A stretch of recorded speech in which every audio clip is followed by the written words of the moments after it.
Halo, assalamualaikum warahmatullahi wabarakatuh. Kembali lagi di FD Channel. Pada video kali ini saya akan membahas tentang bagaimana bandar saham bekerja. Oleh karena itu, untuk teman-teman yang masih belum subscribe, silahkan klik tombol subscribe terlebih dahulu. Dan juga jangan lupa di like, komen, dan juga di share jika video ini bermanfaat.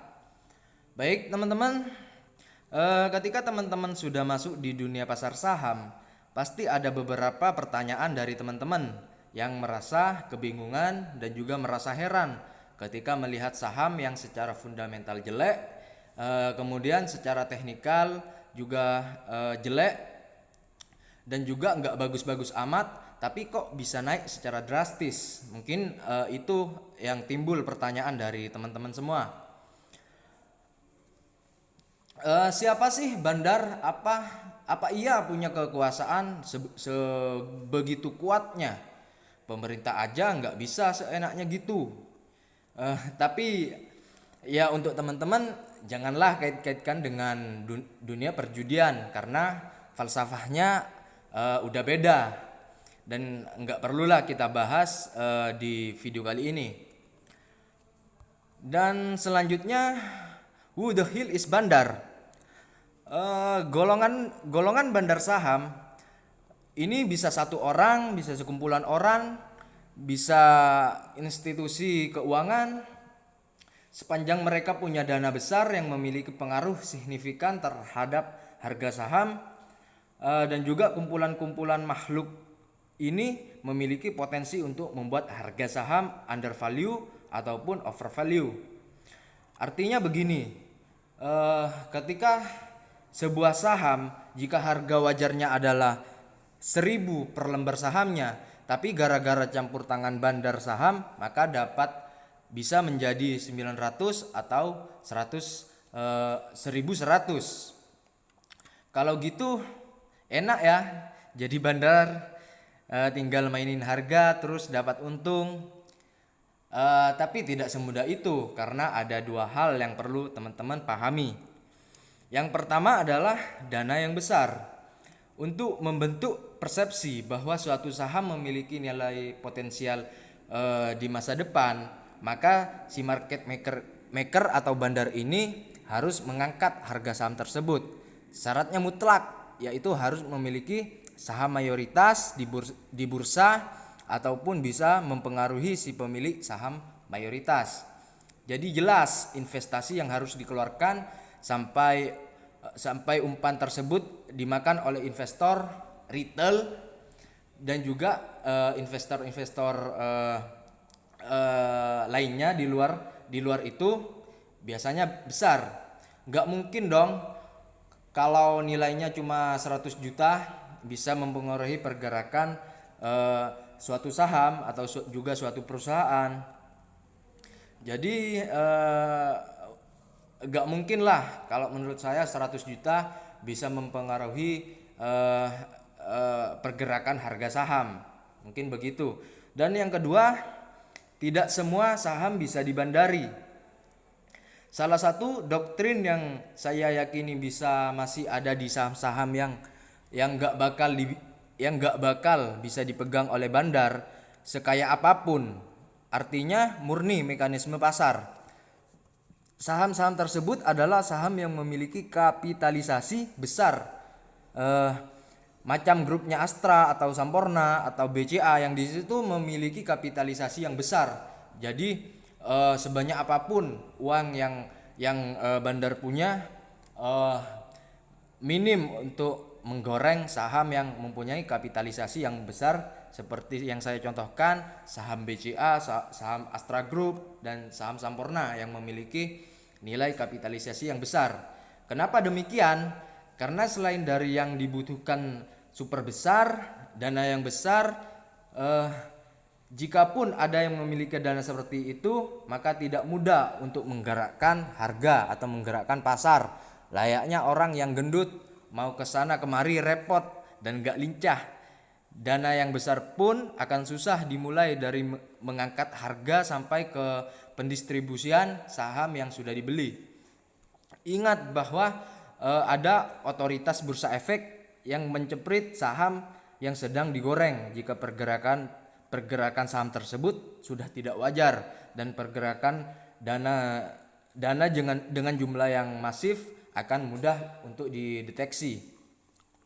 Jadi selanjutnya mekanisme kerja bandar saham. Kita pakai cara sederhana aja. Jadi ada 2 fase dalam keseluruhan kerja sang bandar.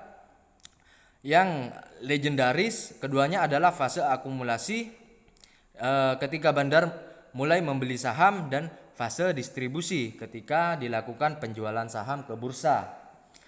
Proses pengumpulan saham biasanya dimulai dengan beli saham yang harganya sangat-sangat murah. Nah, biasanya pula harga yang murah tadi dibarengin dengan isu-isu negatif seputar perusahaan incaran, dan belinya juga nggak langsung banyak karena akan memicu kenaikan yang akan signifikan. Efek dari akumulasi ini kan bisa harga mulai naik. Jadi biasanya di level ini mulai direspon oleh pasar retail. Kalau dilihat-lihat mulai banyak ada kabar positif seputar perusahaan dan juga rencana dari proyeksi positif tentang perusahaan bertebaran di berbagai media. Kenaikan harga saham berangsur digerakkan oleh mekanisme pasar secara normal dan secara psikologis. Kenaikan ini menarik perhatian trader lainnya.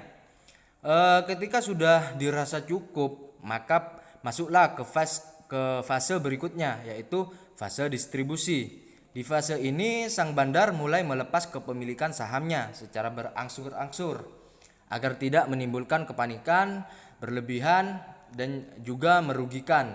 Percayalah, ketika proses distribusi selesai dan harga saham tertekan di level terendah, maka nilai sesungguhnya dari harga saham itu baru akan terlihat. Bagaimana cara agar tahu saham terkena campur tangan bandar? Kita pakai logika sederhana saja. Soalnya kalau pakai ilmu tingkat tinggi saya juga nggak bakal nyampai.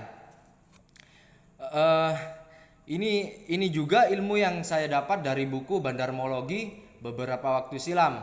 Perlu kalian juga teman-teman ketahui bahwa bandar saham bisa menggunakan lebih dari satu sekuritas, tapi bisa terlalu banyak juga, paling 2 atau juga 3 sekuritas. Jadi begini teman-teman. Yang namanya sekuritas di Indonesia itu udah banyak, lebih dari ratusan mungkin perusahaan sekuritas yang udah terdaftar. Untuk melihat saham lagi ada potensi di bandari, maka kita bisa lihat sekuritas yang dominan tabel buy atau sell-nya.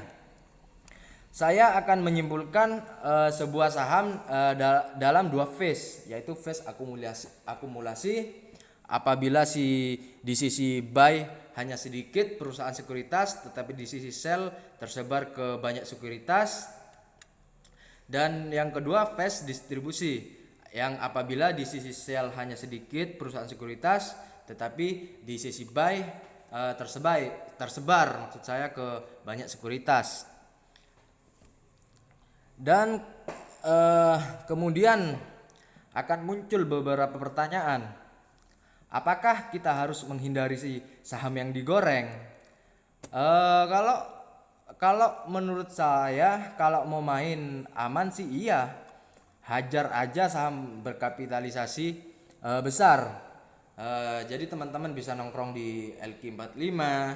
Saya juga sudah menuliskan tentang model saham blue chip, khususnya untuk saham yang mempunyai resiko yang rendah.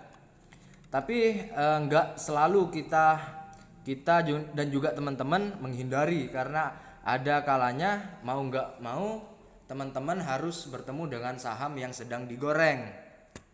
Saya asumsikan bahwa teman-teman para pembaca adalah investor retail yang main sahamnya tidak akan mengganggu rencana sang bandar.